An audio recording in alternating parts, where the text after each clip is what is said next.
What's going on, everybody? We are back to read it. This time, we're going to chapter 2. After the festival, 1984. 1. The reason Adrian was wearing the hat, the sobbing boyfriend would later tell the police, was because he had won it at the Pitch So You Win stall in Bassy Park. Let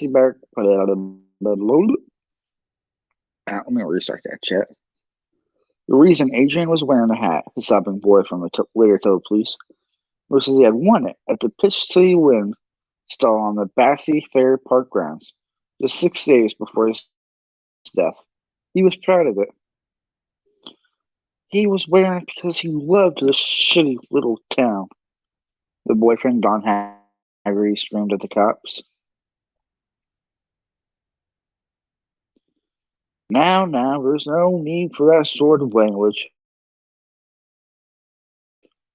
Officer Harold Gardner told Haggerty. Harold Gardner was one of Dave Gardner's 4 sons. On the day that his father had discovered his lifeless, one-armed body of George Denbrough, Harold Gardner had been 5. On this day, almost 27 years later, he was 32 and balding. Harold Gardner recognized the reality of Don Haggerty's grief and pain, and at the same time found it impossible to take seriously. This man, if you want to call him a man, was wearing lipstick and satin pants so tight you could almost read the wrinkles in his cock. Grief or no grief, pain or no pain, he was, after all, just a queer. Like his friend, the late Adrian Mellon. Let's go through it again, Harold's partner, Jeffrey Reeves, said. The 2 of you came out of the Falcon and just turned out the canal. Then what? How many times do I have to tell you, idiots? Haggerty was still screaming. They killed him. They pushed him over the side. Just another day in Macho City for them. Don Haggerty began to cry. More time, Reeves repeated patiently. You came out of the Falcon. Then what? 2. In an interrogation room just down the hall, 2 dairy cops were speaking with Steve Dubeg, 17. Actually, I need to take a cup of water real quick. I'm thirsty. Back of my throat's a little itchy.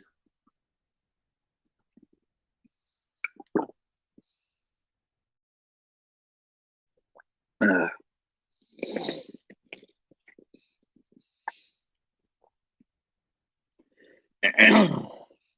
the clerk of probate's office upstairs, 2 more were questioning John Webby Garton, 18, and the chief of police office on the 5th floor, Chief Andrew Rademacher and Assistant District Attorney Tom Boudelier were questioning 15-year-old Christopher Unwin. Unwin, who wore faded jeans, a grease-smeared t-shirt, and blocky engineered boots, was weeping.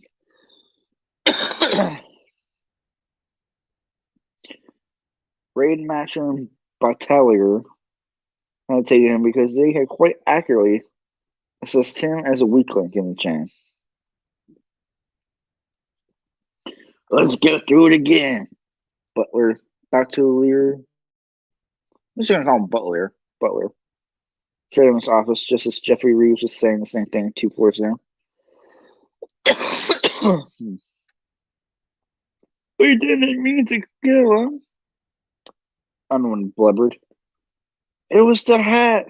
We couldn't believe he was still wearing the hat after what Webby said the first time.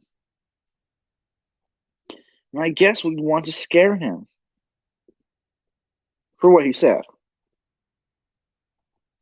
Yes, to John Garton on the afternoon of the 17th. Yes, to Webby. Unwin burst into fresh tears. But we tried to save him when we saw he was in trouble. At least me and Stevie Dubé did. We didn't mean to kill him. Come on, Chris, don't shit us. Boatweir said. You threw the little queer into the canal. Yes, but what about you? And the three of you came in to make a clean breast of things. Chief Rademaster and I appreciate that. Don't worry, Andy. You bet. It takes a man to own what P did, Chris. So don't fuck yourself up by lying now. You meant to throw him over the minute you saw him, and his fag buddy came out of the Falcon, didn't you? No, Chris Unwin protested vehemently. Bachelor took a pack of Marlboros from his shirt pocket and stuck one in his mouth. He offered the pack to Unwin. Cigarette? Unwin took one. Bachelor had to chase the tip with a match in order to give him a light because of the way Unwin's mouth was trembling. But when you saw he was wearing a hat, Rademacher asked. Unwin dragged deep. Yep, reading. Unwin dragged deep, lowered his head so that his greasy hair fell in his eyes, and jetted smoke from his nose, which was littered with blackheads. Yeah, he said almost too softly to be heard. Yeah. Bachelor leaned forward, brown eyes gleaming. His face was predatory, but his voice was gentle. What, Chris? I said yes, I guess so. To throw him in, but not to kill him.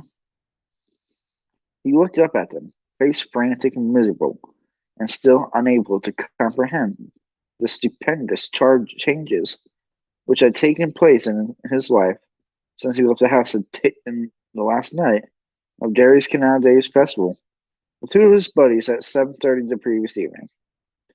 Not to kill him, he repeated. And that guy under the bridge? I still don't know who he was. What guy was that? Rademacher asked, but without much interest. They had heard this part before as well, and neither of them believed it. Sooner or later, men accused of murder almost always drag out the mysterious other guy. Bachelor even had a name for it. He called it the one-armed man syndrome, after that old TV series, The Fugitive. The guy in the clown suit, Chris Unwin said, and shivered. The guy with the balloons. Alright, chat. Since I've got nobody watching me real quick, 1 minute, I'm going to put my own stream so I can watch me out on myself. Gotta get them watch hour somehow. Ba-ba-da-ba-ba.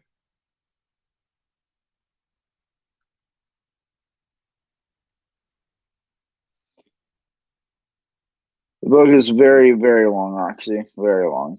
Over 1,200 pages.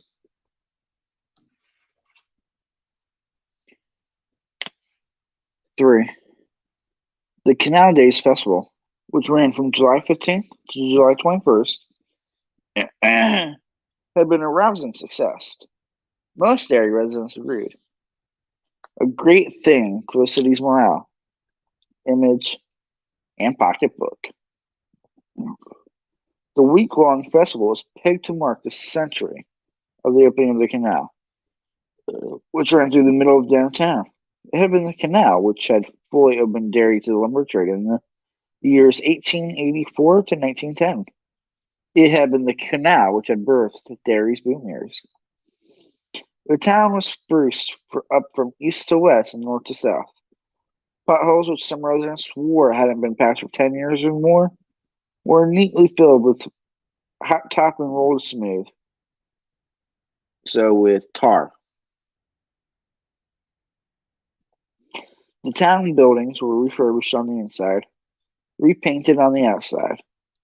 The worst of the graffiti in Bassey Park, much of it coolly logical anti-gay statements, such as "kill all queers" and "AIDS from God, you hell-bound homos," was sanded off the benches and wooden walls of the little covered walkway of the canal known as the Kissing Bridge. The Canal Day Museum was installed in three empty store fronts downtown and filled with exhibits by Michael Hanlon, a local librarian and amateur historian. The town's oldest families loaned freely of their almost priceless treasures, and during the week of the festival, nearly 40,000 visitors paid a quarter each to look at eating house menus from the 1890s, loggers, bits, axes, and pebbles from the 1880s, children's toys from the 1920s, and over 2,000 photographs, and 9 reels of movie films of life, as it had been in Derry over the last 900 years. Over the last 100 years, not 900 years. My apologies. The museum was sponsored by the Derry Ladies Society, which vetoed some of Hanlon's proposed exhibits, such as the notorious tramp chair from the 1930s, and photographs, such as those from the Bradley gang after the notorious shootout. But all agreed it was a great success. And no one really wants to see those gory old things anyway. It was so much better to accentuate the positive and eliminate the negative, as the old song said. There's a huge striped refreshment tent in Derry Park, and band concerts there every night. In Bassey Park, there's a carnival with rides by Smokies, greater shows, and games run by local townsfolk. A special tram car circled the historic sections of the town every hour on the hour, and ended up as at this gaudy and amiable money machine. It was here that Adrian Mellon won the hat which would get him killed. The paper top hat with a flower, and the band which said, "I love Derry." My friend, have a good night. Appreciate you stopping in. I'm tired, John Webby, Garton said. Like his two friends, he was dressed in an unconscious imitation of Bruce Springsteen. Although I asked, he would probably call Springsteen a wimp or a fagola, and would instead profess admiration for such bitch and heavy metal groups as Def Leppard, Twisted Sister, or Judas Priest. The sleeves of his plain blue tee were torn off, showing his heavily muscled arms. His thick brown hair fell over one eye. This touch was more John Cougar Mellencamp than Springsteen. There were blue tattoos on his arms, arcane symbols which looked as if they had been drawn by a child. I don't want to talk no more. Just tell us about Tuesday afternoon at the fair, Paul Hughes said. Hughes was tired and shocked and dismayed by his whole sordid business. He thought again and again that it was as if Derry Canal days ended with one final event which everyone had somehow known about, but which no one had quite dared to put down on the daily program of events. If they had, it would have looked like this. Saturday, 9 p.m. Final band concert featuring the Derry High School Band and the Barbershop Mellow Man. Saturday, 10 p.m. Giant Fireworks Show. Saturday, 10:35 p.m. Ritual sacrifice of Adrian Mellon officially ends Canal Days. Fuck the fair, Webby replied. Just what you said to Mellon and what he said to you. Oh, Christ. Webby rolled his eyes. Come on, Webby, his partner said. Webby Garton rolled his eyes and began again. What's up, Polly? What's up, ATX? Welcome into stream, you guys. Garton saw the two of them, Mellon and Haggerty, mincing along with their arms about each other's waists and giggling like a couple of girls. At first, he actually thought they were a couple of girls. Then he recognized Mellon, who had been pointed out to him before. As he looked, he saw Mellon turn to Haggerty, and they kissed briefly. Oh, man, I'm going to Barf, Webby cried, disgusted. Chris Unwin and Steve Dubé were with him. When Webby pointed out Melon, Steve Dubé said he thought the other fag was named Don somebody, and that he picked up a kid from Dairy High, hitching and tried to put a few news on him. Melon, and Haggerty began to move toward the three boys again, walking away from Bitch Sleewin toward the Carney's exit. Webby Garten would later tell Officers Hughes and Connolly that his civic pride had been wounded by seeing a fucking faggot wearing a hat which said "I love dairy." It was a silly thing. That hat. A paper imitation of a top hat, with a great big flower sticking up from the top, nodding about in every direction. The silliness of the hat apparently wounded Webby's civic pride even more. What's up, man, Sam? Melon turned toward Garten, fluttered his eyes flirtatiously, and said, "If you want something to eat, hon, I can find something much tastier than my hat."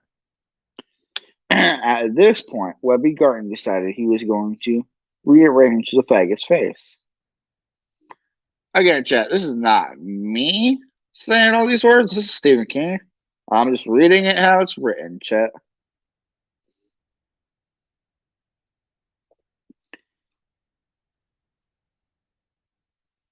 In the geography of Melon's face, mountains would rise and continents would drift. Nobody suggested he sucked a root. Nobody. Oh shit, chat, I'm sorry, I missed the whole sentence. As Melon and Haggerty passed, each with his arm linked about the other's waist, Webby Garten yelled, "I gotta make you eat that hat, you fucking ass bandit." That's when Melon turned his eyes toward Garten, flirted his eyes flirtationally, and said, "If you want something to eat, huh? I can find something much tastier than my hat." And then, I just read that part. He started toward Melon. Melon's friend Haggerty, alarmed, attempted to pull Melon away, but Melon stood his ground, smiling. Garten would later tell Officers Hughes and Conway that he was pretty sure Melon was high on something. So he was. Haggerty would agree when this idea was passed on him by Officers Gardner and Reeves. He was high on 2 fried doughboys smeared with honey on the carnival on the whole day. He had been consequently unable to recognize the real menace which Debbie Garten represented. "But that was Adrian," Don said, using a tissue to wipe his eyes and smearing the spangled eyeshadow he was wearing. He didn't have much in the way of protective coloration. He was one of those fools who thinks things really are going to turn out all right. He must have been badly hurt there. Then if Garten hadn't felt something tap his elbow, it was a nightstick. He turned his head to see Officer Frank Machen, another member of Gary's finest. "Never mind, little buddy," Machen told Garten. "Mind your business and leave those little gay boyos alone. Have some fun." "Did you hear what he called me?" Garten asked hotly. He was now joined by Unwin and Dubé. 2 of them, smelling trouble, tried to urge Garten up the midway, but Garten shrugged them away. Would have turned on them with his fist. They persisted. His masculinity had borne an insult which he felt must be enough. Nobody suggested he sucked her. Nobody. "I don't believe he called you anything," Machen replied. "And you spoke to him first, I believe. Now move on, Sonny. I don't want to have to tell you again. He called me a queer." "Are you worried you might be then?" Machen asked, seeming to honestly be interested. Garten flushed a deep, ugly red. During this exchange, Haggerty was trying with increasing desperation to pull Adrian Mellon away from the stand. And at last, Mellon was gone. Ta-ta-da! Adrian called cheekily over his shoulder. Shut up, candy ass, Machin said. Get out of here. Gardner made a lunge at Mellon, and Machin grabbed him. I can run you in, my friend, Machin said. And the way you're acting, it might not be such a bad idea. Next time I see you, I'm gonna hurt you, Gardner bellowed after the departing pair, and heads turned to stare at him. And if you're wearing that hat, I'm going to kill you. This town don't need no faggots like you. Damn. Hey, shout out to 3up in chat. Without turning, Mellon waggled the fingers of his left finger with his left hand. The nails were painted in Ceres, for an extra little wiggle in his walk. Garton lunged again. One more word or one more move in you and you go, Machin said mildly. Trust me, my boy, for I mean exactly what I say. Come on, Webby, Chris Unwed said uneasily. Mel out. You guys like that? Webby asked Machin, ignoring Chris and Steve completely, huh? About the bum punches, I'm neutral, Machin said.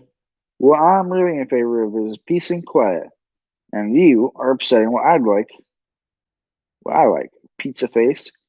Now, do you want to go around with me, or what? I'm on, Webby, said Steve Dubé quietly. Let's go get some hot dogs. Webby went, straightening his shirt with exaggerated moves, brushing the hairs out of his eyes. Machin, who also gave a statement on the morning following Adrian Mellon's death, said, the last thing I heard him say as him and his boys walked off was, next time I see him, he's going to be in serious hurt. Not quite. 6. Please, I got to talk to my mother, Steve Dubé said for the third time. I've got to get her to mellow out my stepfather, or there's going to be one hell of a punching match when I get home. In a little while, Officer Charles Averino told him. Both Averino and his partner, Barney Morrison, knew that Steve Dewey would not be going home tonight, and maybe not for many nights to come. The boy did not seem to realize just how heavy this particular bust was. And Averino would not be surprised when he learned later on that Dubé had left school at just age 16. At that time, he had still been at Water Street Junior High. His IQ was 68. According to what Chesler he had been taken during one of the 3 trips through the 7th grade. Damn, 7th grade 3 times? Whew. Tell us what happened when you saw Mellon coming out of the Falcon, Morrison invited. No, man, I better not. Well, why not? Averino asked. I already talked too much. Maybe. You came in to talk, Averino said. Isn't that right? Oh, yeah, but... Listen, Morrison said warmly, sitting down next to Dubé and shooting him a cigarette. You think me and Chip here like fags? I don't know. Do we look like we like fags? No, but we're your friends, Steve-O, Morrison said solemnly. And believe me, you and Chris and Webby need all the friends you can get just about now.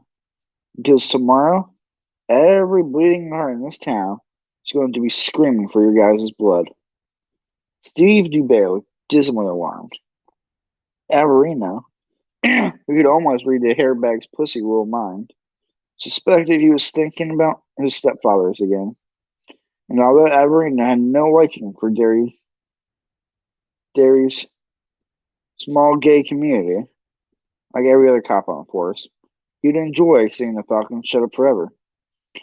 He would have been delighted to drive Dubé home himself. He would, in fact, have been delighted to hold Dubé's arms while Dubé's stepfather beat the crepe to oatmeal. Averino did not like gays, but this did not mean he believed they should be tortured and murdered. Mellon had been savaged. When they brought him up from under the canal bridge, his eyes had been open, bulging with terror. These guys here had absolutely no idea of what he helped to do.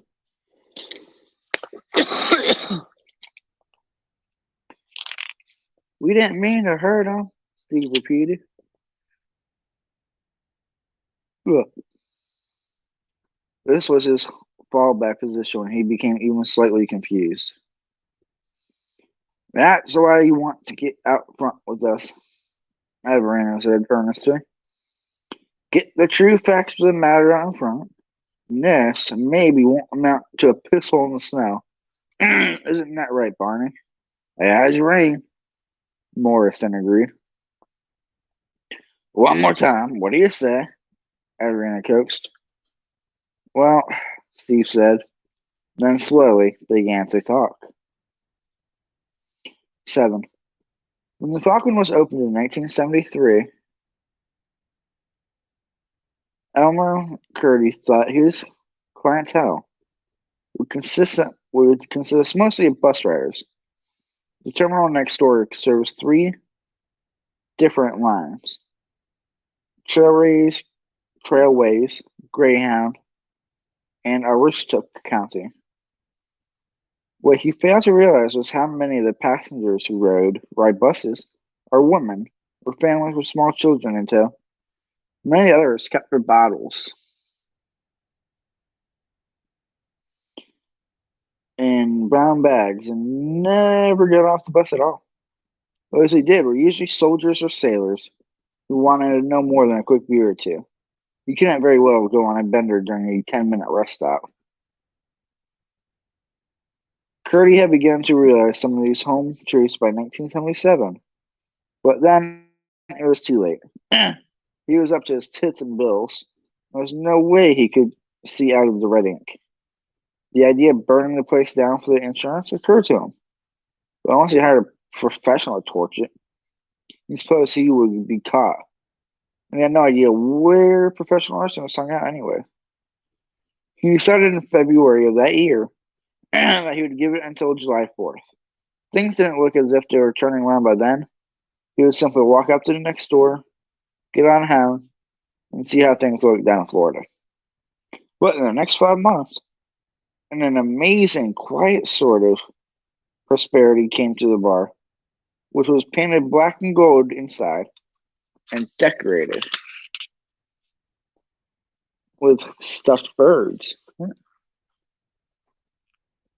Elmer Curdy's brother had been an amateur taxidermist who specialized in birds, and Elmer had inherited the stuff when he died.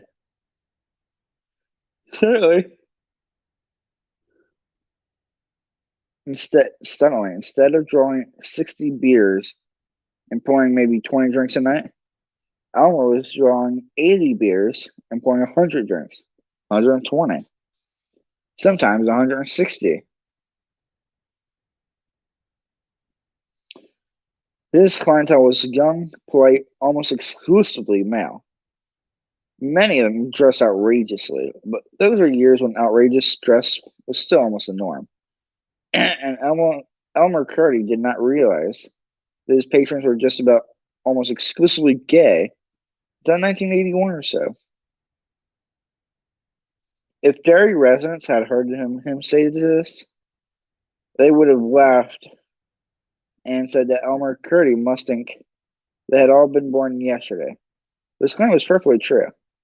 Like the man with the cheating wife, he was practically the last to know. And by the time he did, he didn't care. The bar was making money. And while there were 4 other bars in Derry which turned a profit, Falcon was the only one where rambunctious patrons did not regularly demolish the whole place. There was no women to fight over, for one thing. And these men, fags or not, seemed to have learned a secret of getting along with each other, with which their heterosexual counterparts did not know. Damn, I lost viewers. Boo-hoo. Once he became aware of the sexual preference of his regulars, he seemed to hear lurid stories about the Falcon everywhere. These stories had been circulating for years. Until 81, Kirksey simply hadn't heard them. The most enthusiastic tellers of these tales, he came to realize, were men who hadn't been dragged into the Falcon with a chainfall for fear of all the muscles would get up to their wrists or something. Yet they seemed privy to all sorts of information. According to their stories, go in there any night and would see men close dancing, rubbing their cocks against tight together right out on the dance floor. Men French kissing at the bar, men getting blowjobs in the bathrooms. There's supposedly a man out back where you, if you wanted to spend a little time on the Tower of Power, there's a big old fellow in a Nazi uniform back there who kept his arms greased most of the way to the shoulder and who would be happy to take care of you. In fact, none of these things were true. When folks with a thirst did come in from the bus station for a beer or a highball, they sensed nothing out of the ordinary in the Falcon at all. There were a lot of guys, sure, but that was no different from thousands of working men's bars all over the country. The clientele were gay, but gay was not a synonym for stupid. They wanted a little outrageousness. They went to Portland. They wanted a lot of outrageousness. Ramjar style outrageousness or Peck's big boy style outrageousness. They went to New York or Boston. Derry was small. Derry was provincial. And Derry's small gay community understood the shadow under which existed quite well. Don Haggerty had been coming into the Falcon for 2 or 3 years on the night in March of 1984 when he first showed up with Adrian Mellon. Before then, Haggerty had been the sort of who plays the field, rarely showing up with the same escort half a dozen times. But by late April, it had become obvious that even to Elmer Furedy, who cared very little about such things, that Haggerty and Mellon had a steady thing going. Haggerty was a draftsman with an engineering firm in Bangor. Adrian Mellon was a freelance writer who published anywhere and everywhere he could. Airline magazines, confession magazines, regional magazines, Sunday supplements, sex letter magazines. He had been working on a novel, but that wasn't serious. He had been working on it since his third year of college. And that had been almost 12 years ago. I can relate. I've been working on a story, like a book, for the last 15 years. And it's still only in like chapter 16. So I can relate, chat. He had come to Derry to write a piece about the canal. He was on assignment from New England Byways, a glossy bi-monthly that was published in Concord. Adrian Mellon had taken the assignment because he could squeeze Byways for 3 weeks' worth of expense money, including a nice room at the Derry townhouse. And he got all the material he needed for the piece in maybe 5 days. During the other 2 weeks, he gathered enough material for maybe 4 other regional pieces. But during that 3-week period, he met Don Haggerty.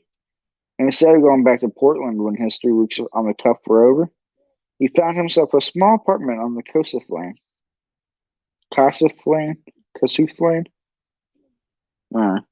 He lived there only for 6 weeks. Then he moved in with Don Haggerty. Welcome to Stream, whoever just joined. 8. That summer, Haggerty told Harold Gardner and Jeff Reeves it was the happiest summer of his life. He should have been on the lookout, he said. He should have known that God only puts a rug under guys like him in order to jerk it out underneath their feet. The only shadow, he said, was Adrian's extravagantly partisan reaction to dairy. He had a t-shirt which said, "Man ain't bad, but dairy's great." He had a Dairy Tigers high school jacket, and of course, there was the hat. He claimed to find the atmosphere vital and creatively invigorating. Perhaps there was something to this. He had taken his languishing novel out of the trunk for the first time in nearly a year. Was he really working on it then? Gardner asked Haggerty, not really caring, but wanting to keep Haggerty primed. Yes, he was busting pages. He said it might be a terrible novel, but it was no longer going to be a terrible, unfinished novel. He expected it to be finished by his birthday in October. Of course, he didn't know what dairy was like. He thought he did, but he hadn't been there long enough to get a whiff of the real dairy. I kept trying to tell him, but he wouldn't listen. And what's dairy really like, Don? He was asked. It's a lot like dead strumpet with maggots squirming out of her coos, Don Haggerty said. The two cops stared in silent amazement. It's a bad place, Haggerty said. It's a sewer. I mean, you two guys don't know that? You guys two have lived here all your lives. You don't know that? Neither of them answered. After a while, Haggerty went on. 9. Until Adrian Mellon entered his life, Don had been planning to leave Derry. He had been there for 3 years, mostly because he had agreed to a long-term lease on an apartment with the world's most fantastic river view. But now the lease was almost up, and Don was glad. No more long commute back and forth to Bangor. No more weird vibes in Derry. He once told Adrian, it always felt like 13 o'clock. Adrian might think Derry was a great place, but it was not.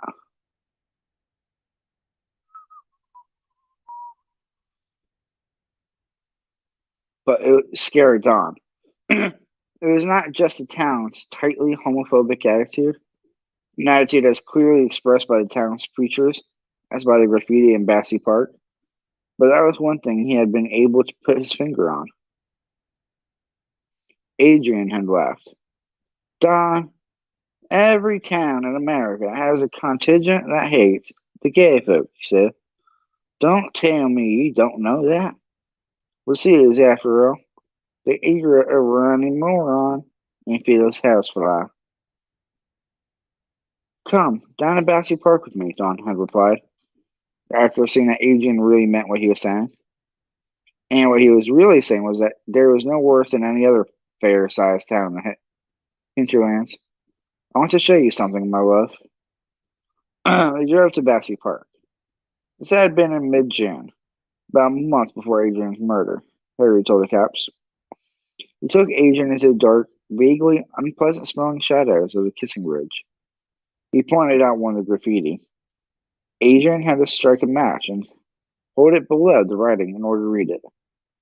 Show me your cut queer and I'll cut it off for you. I know how people feel about gays, Don said quietly. I got beaten up at a truck stop in Dayton when I was a teenager. Some fellows in Portland set my shoes on fire outside of a sandwich shop while this fat-ass old cop sat inside his cruiser and laughed. I've seen a lot, but I've never seen anything quite like this. Look over here, check it out. Another mess revealed. Stuck nails in eyes of all faggots. Forgot.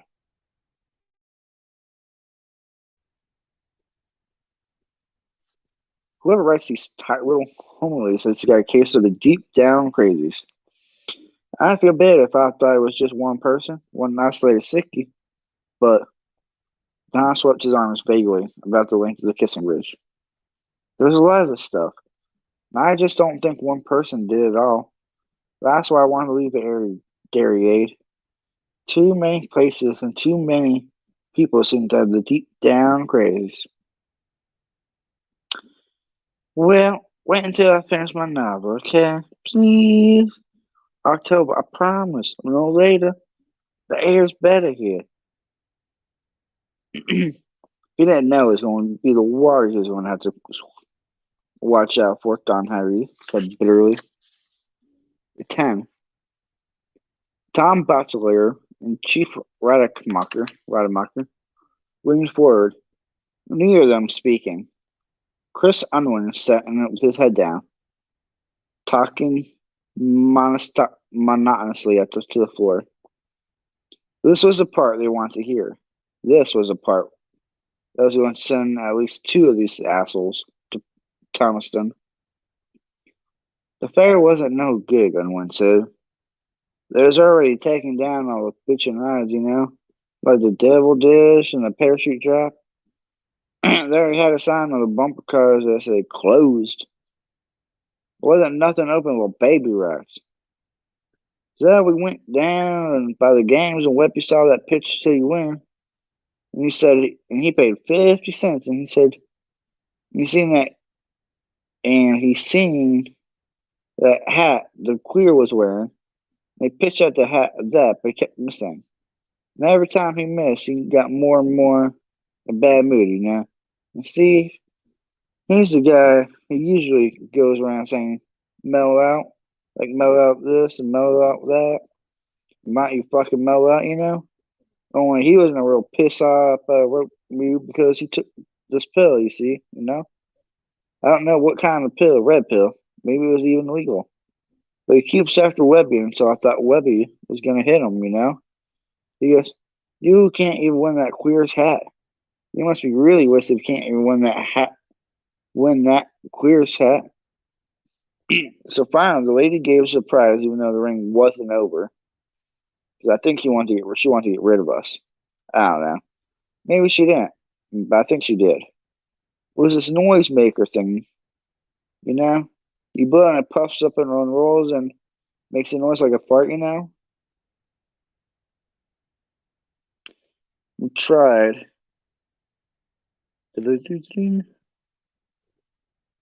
Yeah, I used to have one of those. I got it for Halloween or New Year's for some fucking holiday. I thought it was pretty good, only I lost it. Or maybe someone hawked it for one of my pockets. My fucking play yard at school, So then, the fair's clown.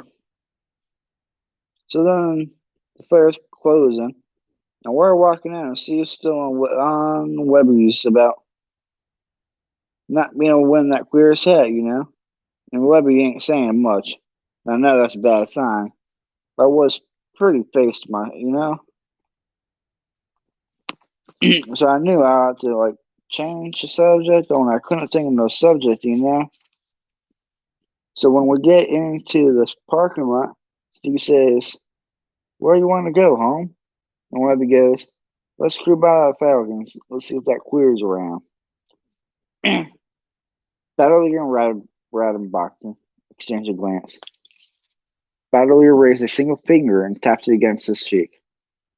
Although this doofus in engineer boots didn't know it, he was now talking about first-degree murder. So I goes, "No, I gotta get home." And Webby goes, "You scared to go by that queer bar?" And I go, "Fuck no."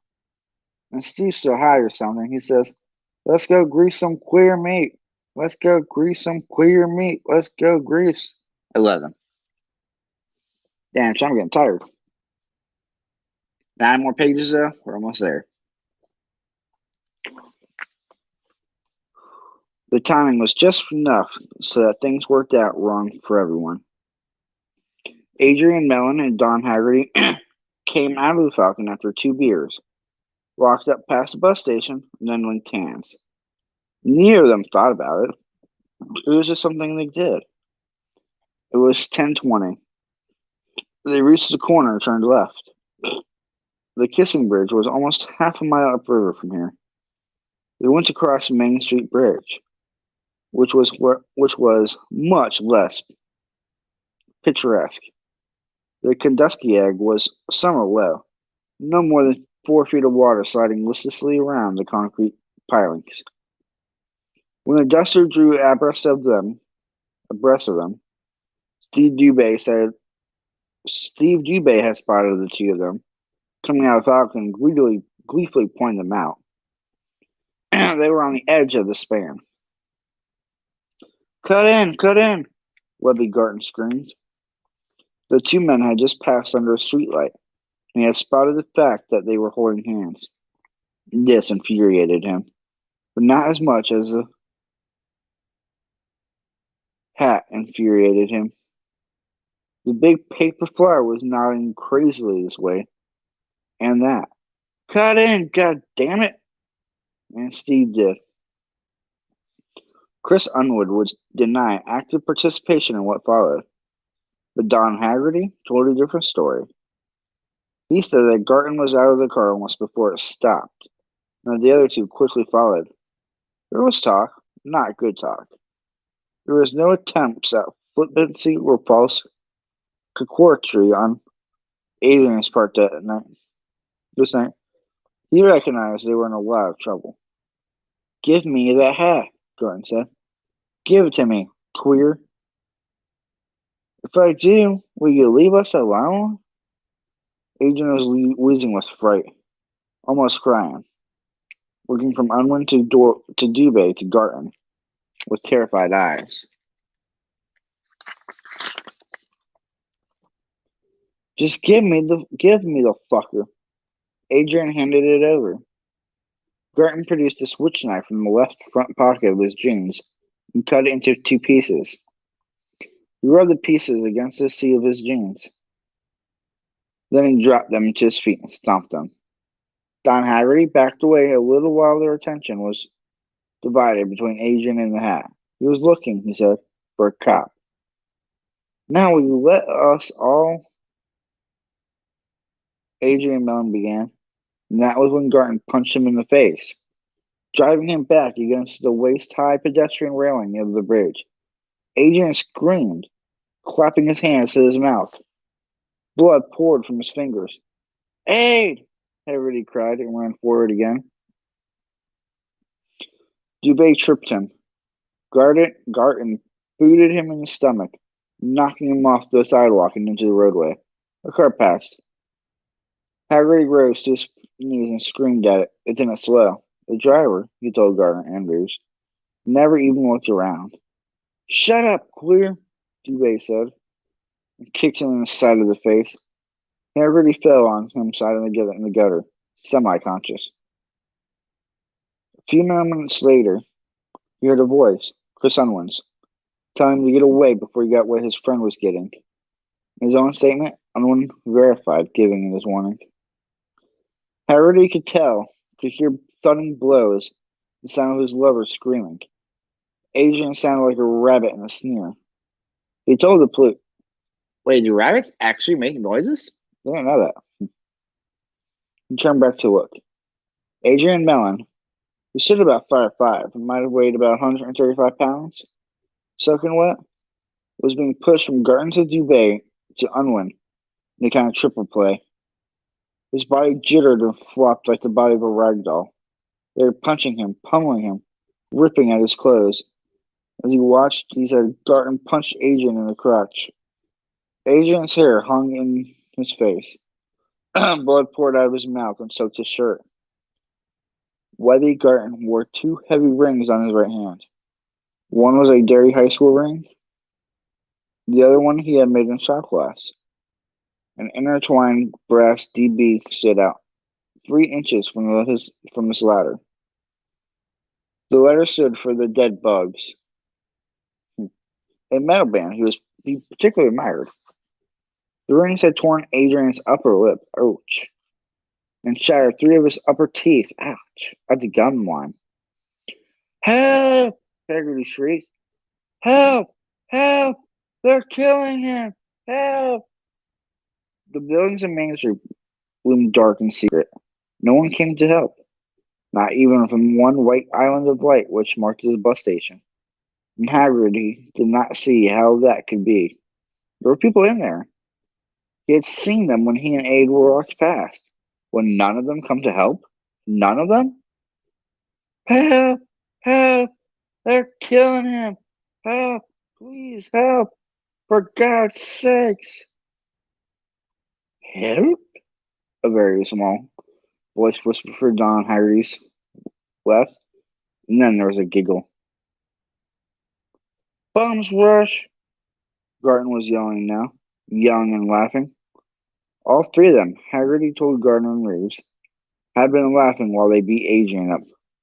Bombs rush! Over the side! Bombs rush! Bombs rush! Bombs rush! Dubé chanted, laughing.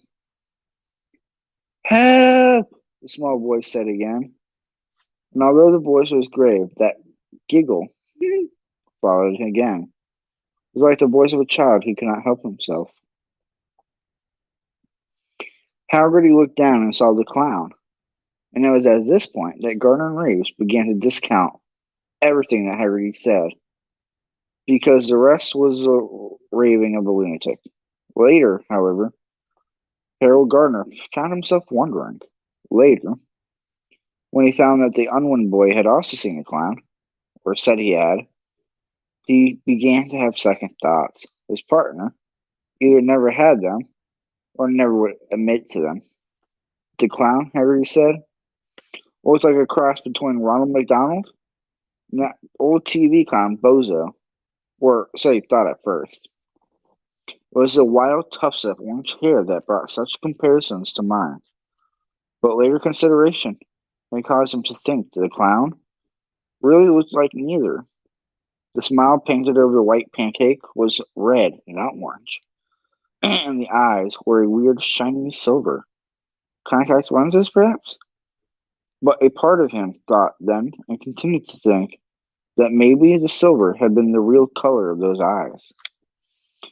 He wore a baggy suit with big, orange pom-pom buttons. On his hands were cartoon gloves. If you need help, Don, the clown said, help yourself to a balloon. And he offered the bunch it held in one hand. We float, the clown said. Down here we all float.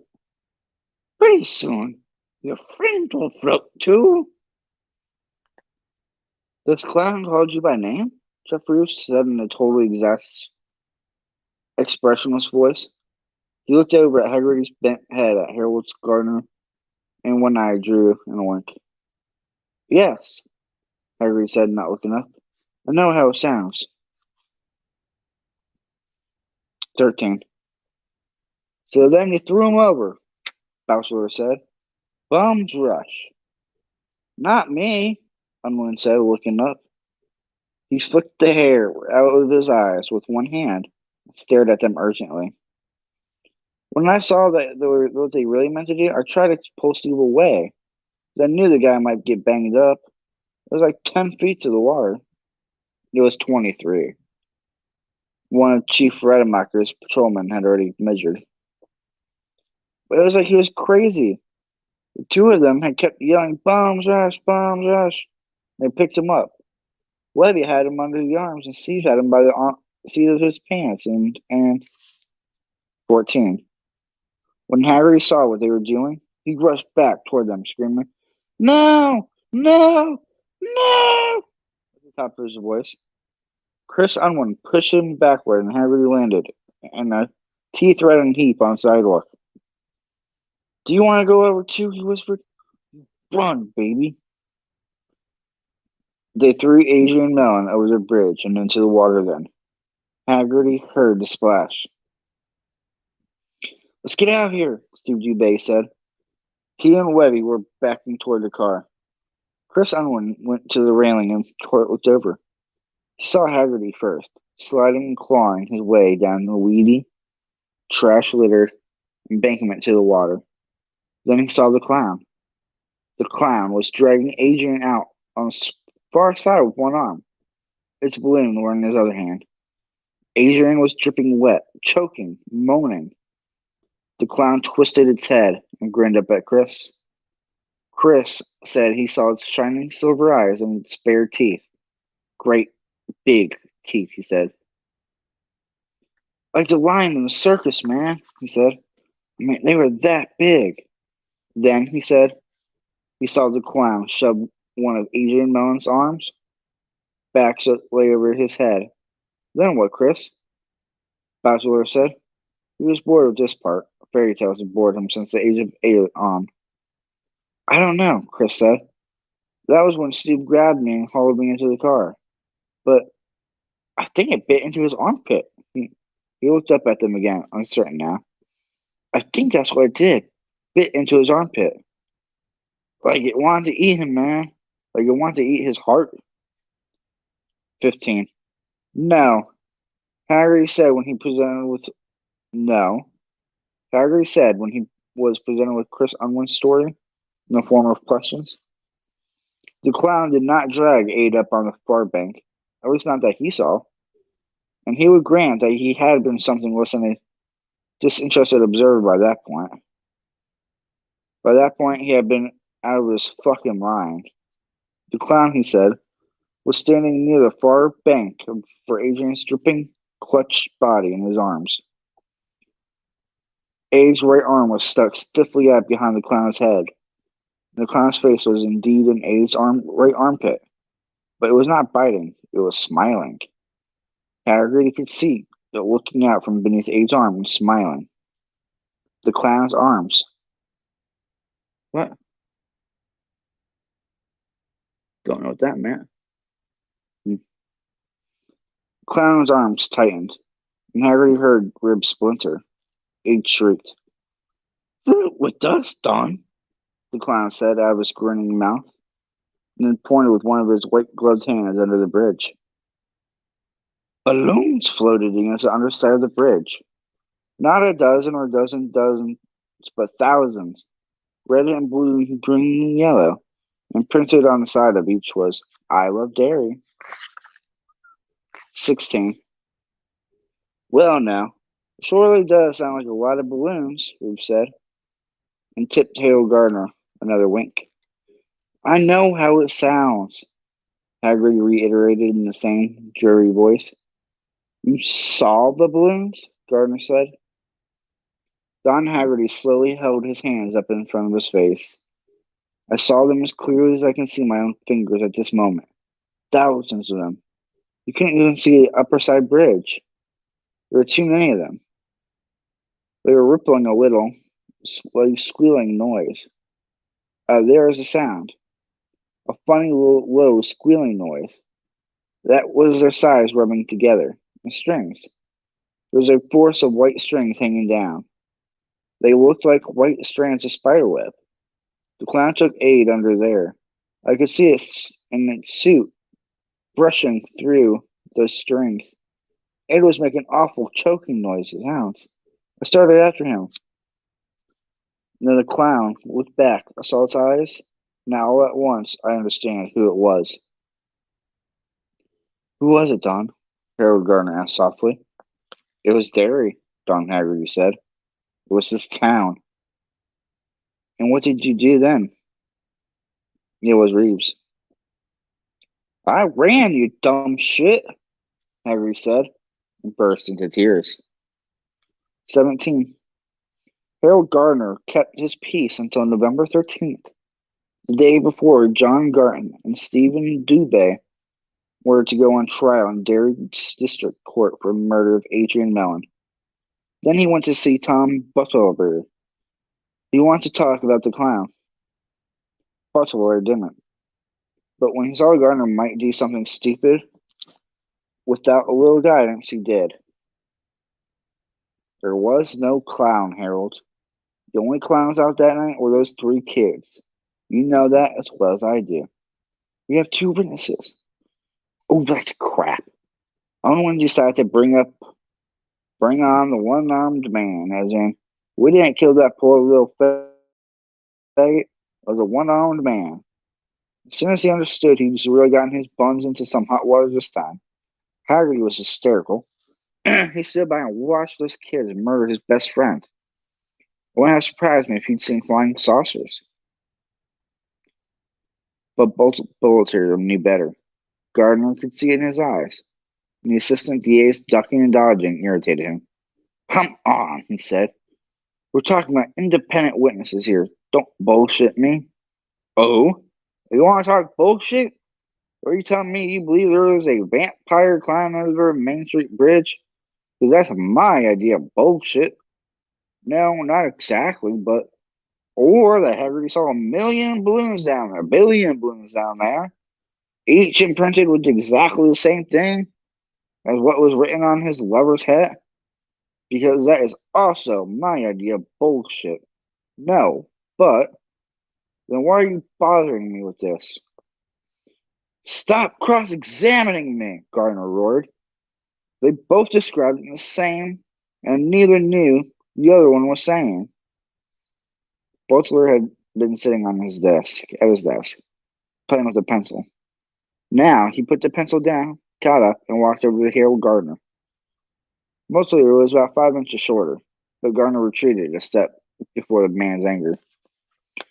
Do you want to lose this case, Harold? No, of course not. Do you want those running around swords to walk free? No. Okay, good. Since we both agree on those basics, I'll tell you exactly what I think. Yes, there was probably a man under the bridge that night. Maybe he was even wearing a clown suit. Although I've dealt with enough witnesses to guess, maybe it was just a stew bum,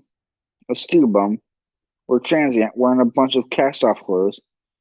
Think he was probably down there scrounging off some change or road meat. Half a burger somebody chucked over the side, or maybe the crumbs from the bottom of a Frito bag. Their eyes did rest, Harold. Now, is that possible? I don't know, Harold said. He wanted to be convinced, but given the exact tally of the two descriptions, no, he didn't think it was possible. Here's the bottom line. I don't care if it was Kinko the Clown, or a guy in Uncle Sam's suit on stilts, or Hubert the Happy Homo. If we introduce this fellow into the case, their lawyer's going to be on it before you can say Jack Robinson. He's going to say those two little innocent lambs out there with fresh haircuts and new suits didn't do anything but toss that gay fellow Melon over the side of a bridge for a joke. You'll find out that Melon was still alive after he took the fall. They have Haggerty's testimony as well as Unwin's for that. His clients didn't commit murder. Oh no. It was a psycho in a clown suit. If we introduce this that's going to happen, and you know it. No one's going to tell that story anyhow. But Haggerty isn't, Bachelor said, because he understands. Without Haggerty, who's going to believe Unwin? Well, there's us, Harold Gardner said with a bitterness that surprised even himself. But I guess we're not telling? Oh, give me a break, Bachelor roared, throwing up his hands. They killed him. They didn't just throw him over the side. Garton had a switchblade. Mellon was stabbed 7 times, including once in the left lung and twice in the testicles. The wounds matched the blade. 4 of his ribs were broken. Dubé did that. Bear hugging him. He was bitten, all right. There were bites on his arms, his left cheek, his neck.